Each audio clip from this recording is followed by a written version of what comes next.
Good morning, friends. So, welcome to Prelims Booster series. So, let's start this series with the first topic, which is Army Education Corps. तो जो army के education corps हैं उनको 100 year complete हो गए हैं। तो ये 1921 में इसको जो है वो बनाया गया था। उस टाइम पर इसलिए बनाया गया था क्योंकि इंडियन आर्मी के सोल्जर्स में बहुत ज़्यादा उस टाइम पर इलिटरेसी थी, तो उनको पढ़ाने के लिए, उनकी एजुकेशन कंप्लीट कराने के लिए बेसिकली उस टाइम पर ब्रिटिश जो हमारी गवर्नमेंट थी उस टाइम पर, उन्होंने आर्मी एजुकेशन कॉर्प्स जो है वो इंडियन आर्मी में बनाया था। ठीक है। अब ये कॉम्बैट और नॉन कॉम्बैट दोनों ट्रेनिंग देते हैं आर्मी एजुकेशन कॉर्प्स जो है, दोनों ऑपरेशंस की ट्रेनिंग देते हैं। अब इनकी फैसिलिटीज़ लोकेटेड है पचमढ़ी मध्य प्रदेश में। अब इसके फंक्शंस देख लो, जैसे कि मैप रीडिंग की ट्रेनिंग देते हैं जो सोल्जर्स या ऑफिसर्स होते हैं उनको, फिर प्री कमीशन ट्रेनिंग देते हैं, फिर जो है फॉरेन लैंग्वेजेस सिखाते हैं, मिलिट्री म्यूज़िक, बहुत सारी चीज़ें जो मिलिट्री में यूज़ आएंगी, वो उन सब चीज़ों की जो है ट्रेनिंग जो है वो आर्मी एजुकेशन कॉर्प्स जो है वो ट्रेनिंग का एक पार्ट होते हैं उसके लिए। ठीक है। Now let us see this topic in English, Army Education Corps. So Indian Army is celebrating the 100th anniversary of Army Education Corps because it was founded in 1921 when the British government realized that due to mass illiteracy in Indian soldiers, it is important to run education campaigns in the army. So this army education corps basically provides education to both combat and non-combat operations. It is located in the facilities of this army education corps is located in Pachmadahi, Madhya Pradesh. Let us see the functions of this army education corps. So it provides training such as how to read maps.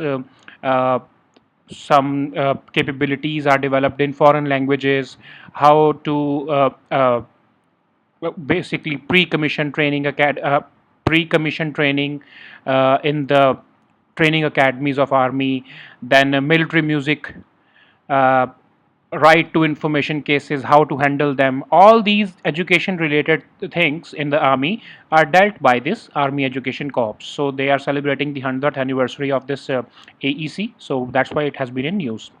Now let us see the next topic, which is bird flu. So एक 41 साल के China में एक जो है आदमी को जो है बर्ड फ्लू का एक रेयर स्ट्रेन का केस आया है चाइना के ईस्टर्न प्रोविंस जियांगसू में, H10N3। ये बहुत ही रेयर स्ट्रेन है बर्ड फ्लू का, और इससे कोई सीवियर डिजीज़ तो नहीं होती है कोई, लेकिन ये बहुत रेयर ऐसा केस है जिसमें ह्यूमन को हुआ है ये इन्फेक्शन। ठीक है। अब WHO कह रहा है कि अभी तक हमारे पास कोई ऐसा ही, क्योंकि पहली बात तो ये पहला ही केस आया है, तो हमारे पास अभी तक ऐसी कोई इन्फॉर्मेशन नहीं है कि ह्यूमन टू ह्यूमन ट्रांसमिशन इससे हो सकता है या नहीं हो सकता, क्योंकि ये बहुत ही रेयर स्ट्रेन है। फिर एवियन इन्फ्लुएंजा, जिसको हम बर्ड फ्लू भी कहते हैं, इसका जो बेसिकली नाम होता है वो होता है एवियन इन्फ्लुएंजा। तो एवियन इन्फ्लुएंजा जो है H7N9 वाला जो स्ट्रेन है उसका, वो बर्ड्स को तो कम इम्पैक्ट करता है लेकिन लोगों में सीरियस होता है। ठीक है। H10N3 जो बहुत रेयर स्ट्रेन है, उसका पहला कभी कोई केस नहीं देखा गया था ह्यूमंस में, लेकिन पहला केस अब देखा गया है। लेकिन जो H7N9 स्ट्रेन है जो एवियन इन्फ्लुएंजा का या बर्ड फ्लू का, वो हमने उल्टा है उसमें कि लिटिल इम्पैक्ट होता है बर्ड्स के ऊपर, बहुत कम इम्पैक्ट होता है उसका, लेकिन सीरियस हो जाते हैं पीपल अगर उनको हो जाए H7N9 स्ट्रेन। तो ये लोगों को मतलब बेसिकली ह्यूमंस को ज़्यादा अफेक्ट करता है। 300 लोगों को ऑलमोस्ट मार दिया था इसने चाइना में इन 2016-17 की विंटर्स के टाइम पर। ठीक है। अब H7N9 का जो स्ट्रेन है जो जिससे लोगों की बहुत डेथ हुई है, 300 लोगों की डेथ हुई है चाइना में। अब WHO ये कहता है कि उसमें बहुत ही रेयर केस में ह्यूमन टू ह्यूमन या फिर पर्सन टू पर्सन ट्रांसमिशन हुआ था। वो बेसिकली हुआ किससे था? बर्ड से ही हुआ था, जो लोगों को। ठीक है। अब जो ये H10N3 जो स्ट्रेन है, इससे रिस्क क्या है? सबसे पहली बात तो अभी कहा जा रहा है कि इसके बारे में हमको ज़्यादा पता नहीं है, तो इसके जो रिस्क है वो बहुत कम ही है। ठीक है। ये बहुत कम ही हो रहा है, जैसे कि देखा जाए तो अभी तक सिर्फ एक ही केस आया है। तो कहा जाता है कि जो ये एवियन इन्फ्लुएंजा है ये बहुत चाइना में बार बार होता रहता है, लेकिन प्रॉब्लम तब आ सकती है जब ये अगर म्यूटेट होना शुरू हो गया, जैसे हमारा कोरोना वायरस बार बार म्यूटेट होकर डेडली होता जा रहा है ना, तो अगर ये भी जो है बर्ड फ्लू जो एवियन इन्फ्लुएंजा, इसके भी अगर स्ट्रेन जो म्यूटेट होते रहे तो हमको उसके बारे में नहीं पता कि आने वाले टाइम में वो हमको क्या खतरा हमारे लिए पैदा कर सकते हैं। तो इस प्रोसेस को रीअसॉर्टमेंट कहते हैं, मतलब कि जेनेटिक चेंजेस अपने जो है डीएनए में जेनेटिक चेंजेस ले आता है वो वायरस, और उससे क्या होता है कि ह्यूमंस को भी थ्रेट वो पोज कर सकता है वायरस। ठीक है, अब एवियन इन्फ्लुएंजा बर्ड फ्लू के बारे में भी थोड़ा सा देख लेते हैं। ये एक हाईली कंटेजियस, मतलब बहुत ज़्यादा जो है वो एक तरह से इन्फेक्शन करने वाली, बहुत ज़्यादा फैलने वाली एक बीमारी है, वायरल डिसीज़ है। सबसे पहली ये हांगकांग में 1997 में पाई गई थी, और ह्यूमंस को ये कॉन्ट्रैक्ट हो सकती है। ठीक है, मैमल्स को भी ये कॉन्ट्रैक्ट होती है, जैसा कि हमने देखा कि 300 लोग इसमें मर गए थे H7N9 स्ट्रेन में, तो इसका मतलब ह्यूमन को भी ये ट्रांसमिट हो जाती है। ठीक है, अब इसमें भी जो है इन्फ्लुएंजा ए, जो ये एवियन इन्फ्लुएंजा है, इसमें दो सरफेस प्रोटीन्स होते हैं, हेमाग्लूटिनिन और न्यूरामिनिडेस। ठीक है, इसी के बेसिस पर जो आगे स्ट्रेन्स के नाम रखे जाते हैं, जैसे जो HA7 प्रोटीन या फिर NA9 प्रोटीन इनको कहा जाता है, HA और N इनको, उसी के बेसिस पर आगे नाम रखे जाते हैं। जैसे जो हम ये H7N9 देख रहे हैं, तो ये हेमाग्लूटिन का एक पार्ट है। ठीक है, अब एवियन इन्फ्लुएंजा है, उसके बेसिकली अलग अलग पार्ट्स हैं। ठीक है, H5N1, H7N9, ये अलग अलग पार्ट्स हैं, इसके सब टाइप्स हैं। अब इसकी प्रिवेंशन क्या है कि स्ट्रिक्ट बायो सिक्योरिटी मेजर्स लेने की ज़रूरत है, गुड हाइजीन की ज़रूरत है, और जैसे ही कभी डिसीज आउटब्रेक्स हों तो उसको हमको प्रोटेक्ट करने के लिए पहले से ही तैयार रहने की ज़रूरत है। इरेडिकेट कैसे किया जा सकता है, जैसे इंडिया में भी जब अभी केस आए थे बर्ड फ्लू के, तो हमने क्या किया था, कलिंग क्या होता है, mass killing of these birds. तो क्या होता है कि अगर समझ लो, मैं एग्जांपल दे रहा हूँ आपको, कि एक कमरे में 100, एक कमरा तो चलो बहुत छोटा हो जाएगा, एक एरिया में अगर 10,000 बर्ड्स को ये वायरस हो जाता है, बर्ड फ्लू हो जाता है, तो जिनको जिस जिस एक तरह से क्लस्टर में ज़्यादा हुआ है ये जिन बर्ड्स को, उनको जल्दी से जल्दी मार दिया जाता है ताकि वो आसपास के बर्ड्स में ना फैले। ठीक है, तो यही इसका एक तरीका होता है बेसिकली, इसी से का ही हम यूज़ करके जो है वो इसको आउटब्रेक को रोक सकते हैं। Now let us see this topic in English. Bird flu,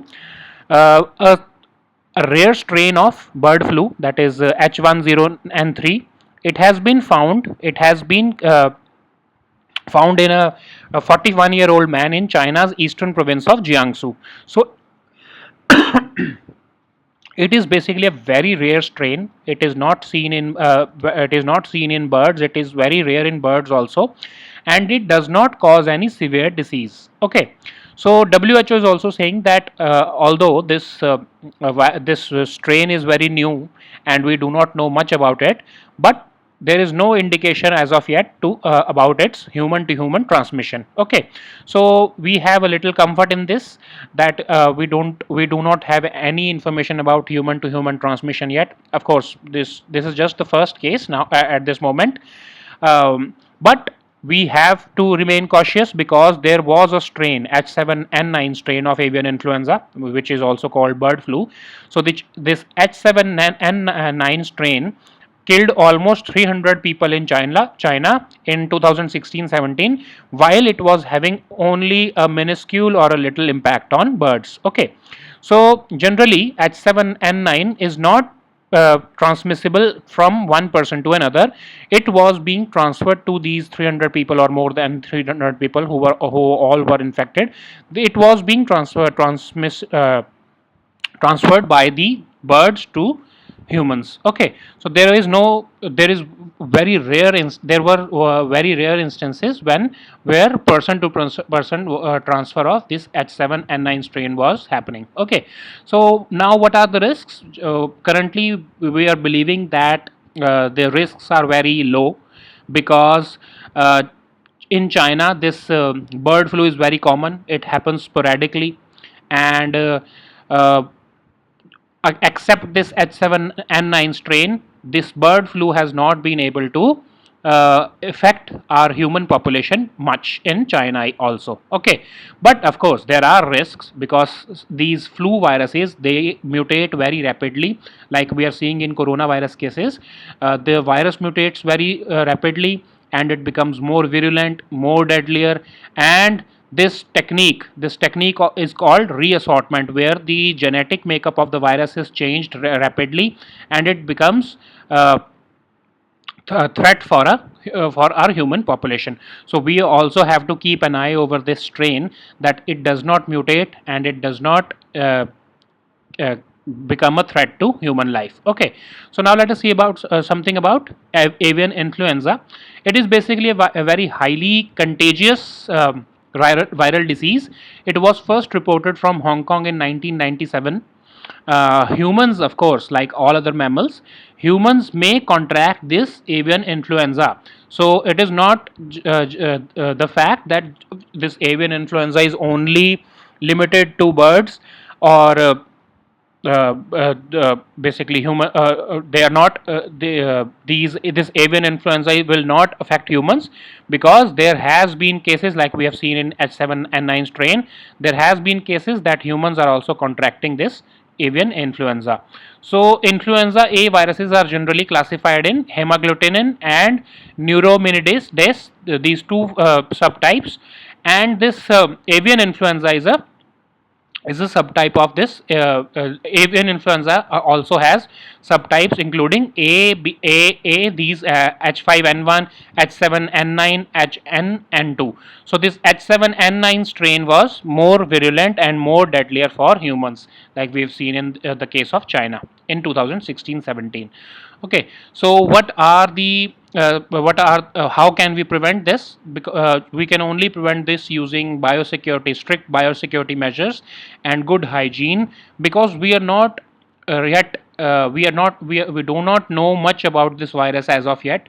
Who knows if this H10N3 becomes highly virulent in humans, and it acquires the capability to transfer from one person to another. So we have to keep an eye over it. We have to maintain good hygiene. And how we can eradicate this? We have to generally, like in case of India, last year also there was an outbreak of bird flu in India, and the government had to resort in mass culling. So what is culling? Basically, mass killing of these birds is practiced, so that this virus can be contained. This infection was detected in some cases in Himachal Pradesh and Assam. So the government of India asked these states to go for culling of these animals, so that this disease outbreak can be controlled. Okay, so now let us see the next topic, which is red tourism.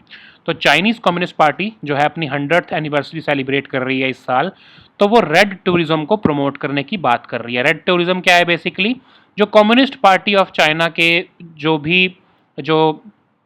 Main important जगह हैं, या जो उनके main important जो places हैं, उनको जो है वहाँ पर टूरिज़्म को डेवलप किया जा रहा है. जो उनकी पार्टी से रिलेटेड जो जगह पर है, जहाँ पर जो है लोकेशंस हैं जिनकी कोई हिस्टोरिकल या कल्चरल सिग्निफिकेंस है कम्युनिस्ट पार्टी की हिस्ट्री से, उस एरिया को जो है वो वहाँ पर टूरिज़्म बढ़ाया जा रहा है, ताकि जो है लोग वहाँ पर विज़िट करें, हिस्ट्री पढ़ें कम्युनिस्ट पार्टी की, उनकी जो है आइडियोलॉजी के साथ एसोसिएट होना शुरू है. तो बेसिकली वो वहाँ पर जो है कम्युनिस्ट पार्टी के साथ लोगों को जुड़े रखना चाहते हैं, और जो है रेड टूरिज्म को इसलिए वहाँ पर प्रमोट किया गया है. तो इसको 2004 में लॉन्च किया गया था चाइना में, और ऐसी लोकेशंस जो जिनकी हिस्टोरिकल या कल्चरल सिग्निफिकेंस थी चाइना में कम्युनिस्ट पार्टी के साथ की हिस्ट्री के साथ, उसको प्रमोट किया, वहाँ पर अच्छा इंफ्रास्ट्रक्चर बनाया, ताकि लोग वहाँ पर विजिट करें और कम्युनिस्ट पार्टी के बारे में पढ़ें और वो बहुत प्राउड फील करें. बेसिकली एक तरह से ये इंडोक्ट्रिनेशन की जा रही है, लोगों के दिमाग में डाला जा रहा है कि कम्युनिस्ट पार्टी जो है वही सब कुछ है, चाइना के अलावा, चाइना में जो कम्युनिस्ट पार्टी के अलावा कोई हिस्ट्री अच्छी रही ही नहीं है. ठीक है, अब इसकी प्रोजेक्ट की सिग्निफिकेंस क्या है?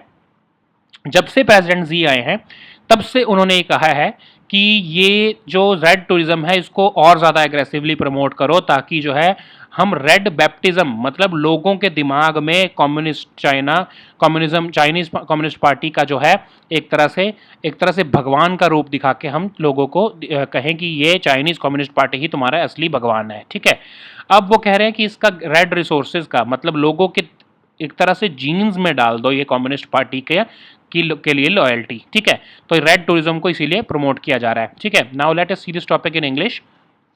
So as we all know that Chinese Communist Party is celebrating its 100th anniversary this year. So it is also promoting red tourism. So what is red tourism? It is basically the promotion of all such locations and places which have been associated with the Chinese Communist Party in its history. Okay, in its century old history. So it was launched in 2004, and Chinese Communist Party, basically whenever I'm saying Chinese government, it is basically Chinese Communist Party. Okay, so Chinese Communist Party, the Chinese government promoted red tourism, so that people start visiting such places and read more about Chinese Communist Party, and they feel more proud about their this party, and in effect it will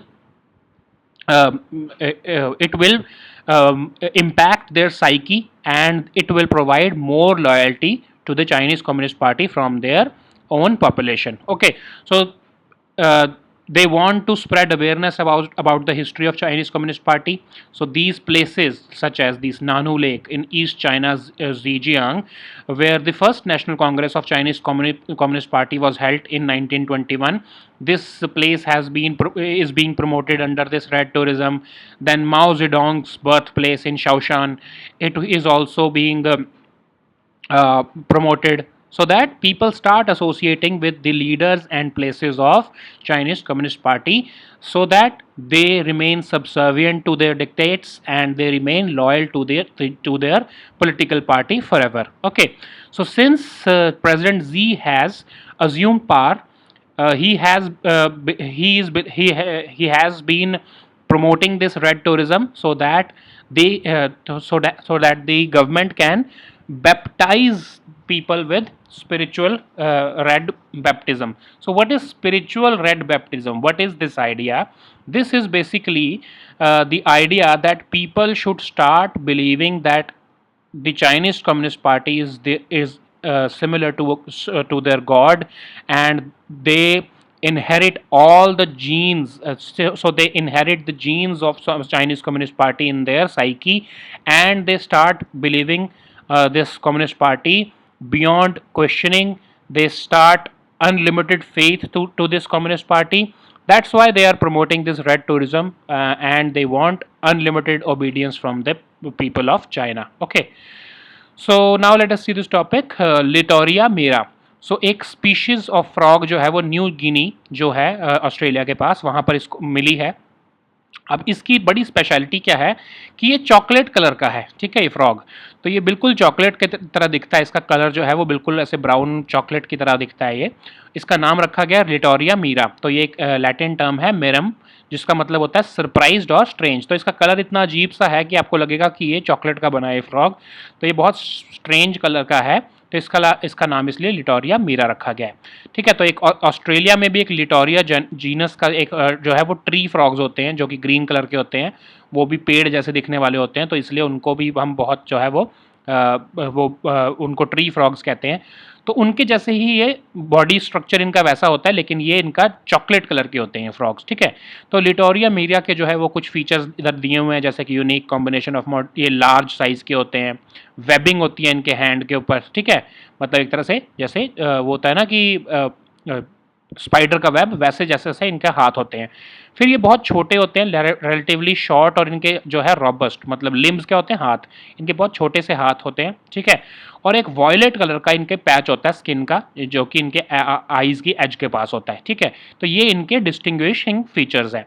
तो अब ये हम इनको compare क्यों कर रहे हैं, tree frog of Australia को और इनको जो है लिटोरा मीरा को? क्योंकि ऑस्ट्रेलिया और न्यू गिनी कुछ साल पहले 2.6 मिलियन ईयर्स अगो बेसिकली, उस टाइम पहले जो है ऑस्ट्रेलिया और न्यू गिनी जो है वो आपस में जुड़े हुए थे. ठीक है, लेकिन जो है अब धीरे धीरे वो अलग होने लगे. कॉन्टिनेंट जो है वो आइलैंड बन गया अलग से, ये एक तरह से New Guinea.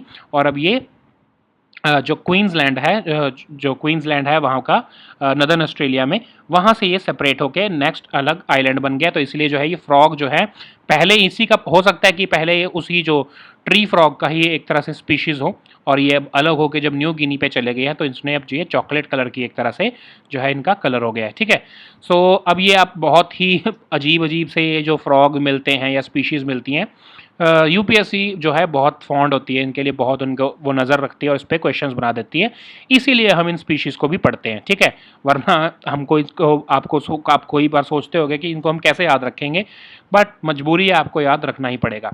So now let us see this topic in English. Litoria mira.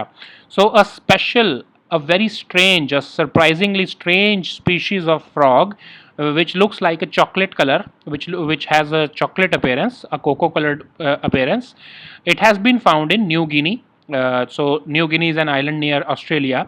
So this species has been found there, and it is similar to the species of tree frogs which are found in Australia. But tree frogs are green in color, and this Litoria mira is cocoa colored. So chocolate colored frogs have been found in New Guinea. So why we are comparing this? We'll see this later. What are the features of this Litoria mira? So they have they are basically moderately large size. They have webbing on their hands, so it's kind of the web of a spider. They have such kind of hands, as if it's a web. Okay, so they have very short, relatively short, basically limbs. Their hands are relatively short, and they have a small violet patch of skin near the edge of their eyes. Okay, so these are the special features of these frogs. But how this Australia Litoria frogs and this Litoria mira are connected? This Litoria mira is basically a genus of this Australian Litoria frog only. Okay, so how they are connected?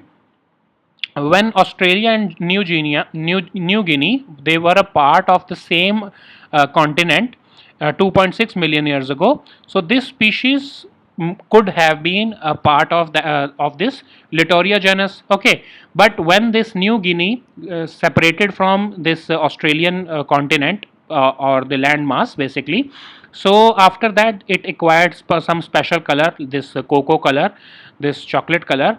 So since then this chocolate color frogs are called Litoria mira. Okay, so why we are studying this? I've made it clear to you umpteen amount of times that UPSC is very fond of these species, and it keeps an eye over such species which have been in news, and uh, due to certain reasons they ask questions about these species just to make the exam very difficult for prelims aspirants. Okay, so anyways, now let us see the next topic, which is Sata Scheme. So union minister of petroleum and natural gas जो है, उन्होंने कुछ जो है initiatives launch किए हैं सतत scheme के अंदर। ठीक है, तो अब ये जो है इसमें क्या क्या साइन हुआ है, कुछ कोऑपरेशन एग्रीमेंट साइन किए गए हैं ऑयल एंड गैस कंपनीज के बीच में, इंडियन ऑयल, एचपीसीएल, इन सब के बीच में, ताकि सतत स्कीम को जो है वो बढ़ावा किया जा सके, उसकी प्रमोशन की जा सके। अब ये सतत स्कीम क्या है? बेसिकली इसका असली नाम है sustainable alternative towards affordable transportation. ये एक ऐसी स्कीम है जिसमें कहा जा रहा है कि ऑल्टरनेटिव फ्यूल्स का हम यूज़ करेंगे, ताकि जो है जैसे कि बायोगैस या कंप्रेस्ड बायोगैस, इसका यूज़ करके हम जो है व्हीकल्स हैं उसमें हम इसका यूज़ करेंगे, ताकि हम अपनी क्रूड ऑयल या फिर जो नेचुरल गैस के ऊपर डिपेंडेंस है उसको कम कर सकें। ठीक है, अब होगा क्या कि बायोगैस का कैसे यूज़ किया जाता है, ताकि आप क्या करते हैं कि जो म्यूनिसिपल सॉलिड वेस्ट है उसका यूज़ करके हम बायोगैस बनाते हैं। फिर जो है हमारा एग्रीकल्चर रेजिड्यू है, जो जैसे फार्म स्टबल बर्निंग को रोकने के लिए और कार्बन एमिशंस को रोकने के लिए जो हम ये जो एग्रीकल्चर रेजिड्यू है उसका यूज़ करके हम बायोगैस बना लेते हैं। फिर उसको कंप्रेस करके, कंप्रेस बायोगैस जो है हमारा बनाने का असल मोटिव है, उसको हम एक तरह से ऑल्टरनेटिव फ्यूल यूज़ करेंगे। ये सतत स्कीम जो है कंप्रेस्ड बायोगैस बनाना चाहती है, और उसको as an alternative to CNG and crude oil both, एक हमारे को व्हीकल ओनर्स को ये ऑल्टरनेटिव देना चाहते हैं। ठीक है, तो इसीलिए जो ऑयल कंपनीज हैं वो इसके ऊपर काम कर रही हैं, ताकि सतत स्कीम के अंदर जो है कंप्रेस्ड बायोगैस के जो है उसको बनाने का वो प्रोसेस चला सकें, उसको प्रमोट कर सकें। तो अब हम बायोगैस के बारे में थोड़ा सा देखते हैं। बायोगैस जो है वो नेचुरली बनाई जाती है एनारोबिक डीकॉम्पोजिशन। एनारोबिक का मतलब क्या होता है? एब्सेंस ऑफ ऑक्सीजन, मतलब ऑक्सीजन नहीं जा सकती। एक तरह से आप बिल्कुल, जैसे आपको पता है ना, कंपोस्टिंग होती है कि आप एक गड्ढे में ये वेस्ट सोर्सेज जो होते हैं जैसे एग्रीकल्चर रेजिड्यू, कैटल डंग, इन सबको डाल देते हो और उस गड्ढे को ढक देते हो ताकि उसमें ऑक्सीजन ना जा पाए। फिर जब वो एक तरह से सड़ जाता है, उससे बायोगैस प्रोड्यूस होती है। फिर उसको बाद में कंप्रेस किया जाता है और कंप्रेस बायोगैस बनाया जाता है। कंप्रेस बायोगैस जो है वो कमर्शियली अवेलेबल नेचुरल गैस का एक हम ऑल्टरनेटिव देना चाहते हैं, और सीएनजी को हम ऑल्टरनेटिव देना चाहते हैं जो हमारे व्हीकल्स हैं उसका, उसमें, ताकि उसका हम यूज़ कर सकें। ठीक है, अब इससे बेनिफिट क्या होंगे? एक तो हमारा वेस्ट मैनेजमेंट हो जाएगा, जो हमारा जितना भी कचरा होता है उसको हम यूज़ कर पाएंगे। ठीक है, फार्मर्स के लिए भी रेवेन्यू आ पाएगा। अभी तो वो अपने एग्रीकल्चर रेजिड्यू को जला देते हैं ना, तो उससे अच्छा कि अगर वो उसको बेचना शुरू कर दें तो हमारे लिए बहुत फ़ायदेमंद हो जाएगा, तो उनको भी रेवेन्यू मिलना शुरू हो जाएगा। फिर अगर हम जो क्रूड ऑयल यूज़ करते हैं उससे हम कितना पोल्यूशन करते हैं, तो क्लाइमेट चेंज में जो हमने कमिटमेंट की हुई है कि हम रिन्यूएबल फ्यूल्स का यूज़ करेंगे, तो उसमें हमारे जो क्लाइमेट चेंज के जो हमारे गोल्स हैं उसमें भी हमारी जो नेशनल कमिटमेंट्स है उसके लिए भी हेल्प मिल जाएगी। हमारी नेशनल कमिटमेंट्स जो है उसको पूरा करने में ये बायोगैस हेल्प करेगी। ठीक है, फिर जो हमारा नेचुरल, अगर हम कंप्रेस्ड बायोगैस का यूज़ करना शुरू करते हैं तो हमको नेचुरल गैस और क्रूड ऑयल जो है वो कम इंपोर्ट करना पड़ेगा। ठीक है, तो बहुत से फ़ायदे हैं इसके। इसी के लिए जो ये सतत स्कीम जो है 2018 में ये union ministry of petroleum gas जो है उसने नेचुरल गैस उसने निकाली थी। ठीक है, so now let us see this topic in English, SATAT scheme. So union minister of petroleum and natural gas has presided over a ceremony in which some initiatives have been launched, which includes some cooperation agreements by some oil and gas companies like Indian Oil, HPCL, and all that. They basically aim to promote and develop the Satat scheme. This Satat scheme was launched in 2018. The scheme's name is Sustainable Alternative Towards Affordable Transportation. So basically, this scheme wants to provide alternative fuels such as compressed biogas, so that people start, or basically consumers like us, we have an option to move away from petrol and diesel and even CNG, so that we start using CBG, this compressed biogas, and which is basically a renewable automotive fuel. Okay, so it is comparatively easy to make biogas. So, and it will be very helpful because we would be able to use efficiently use our municipal solid waste, and we would be able to use our agriculture residue also. So it is dual use technology. Basically, we will be having a renewable fuel, and we will also be getting the benefits of efficient municipal solid waste management. Okay, so what is biogas? It is basically produced naturally in anaerobic decomposition or anaerobic conditions. So what is anaerobic? Those who do not have a science background, they must understand that anaerobic decomposition means decomposition that is conducted in the absence of oxygen.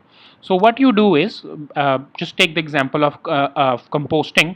You collect all this agriculture residue, cattle dung, sugar cane mud, or any other municipal solid waste. You put it in a dug, and with anaerobic decomposition you produce biogas naturally. Okay, so after this production of biogas, it is compressed so that it can be made as compressed biogas. So compressed biogas is a potential replacement of CNG. So CNG is what? Compressed natural gas. So a renewable and a green alternative to CNG is compressed biogas, and the government wants to use this compressed biogas as an alternative to CNG. So now with this Satat scheme, the government is aiming that people who are using petrol and diesel vehicles or CNG vehicles, they start using this CBG as fuel for their vehicles. Okay, so what are the benefits if we start using CBG as a fuel? So first, the basic benefit is waste management. Currently this waste lies unused, and it harms our environment. So if we start using it for our commercial purpose to manufacture compressed biogas, it will be beneficial for us. Okay, it will also reduce our emissions and pollution. It will become an additional source of revenue for farmers also, because they would be selling their agriculture residue to these oil companies, and they would be using that agriculture residue to produce biogas. And it will also help us in our national commitments, because we have submitted our NDCs, basically nationally determined commitments, to these climate change agreements, such as the Paris Agreement. So it will help us to support our national commitments, because we have committed that we will use more and more renewable sources of energy. So it will help us in national commitments. It will also help us in reducing our import of natural gas and crude oil. So it is a win-win situation for the government, the farmers, and the consumers. Okay, so this Sata scheme has been in news. It has been launched in 2018. So now it has been in news because some agreements have been signed in under this scheme. So it is possible that you may encounter a question of this scheme in the prelims exam. Okay, so now these were our topics for today.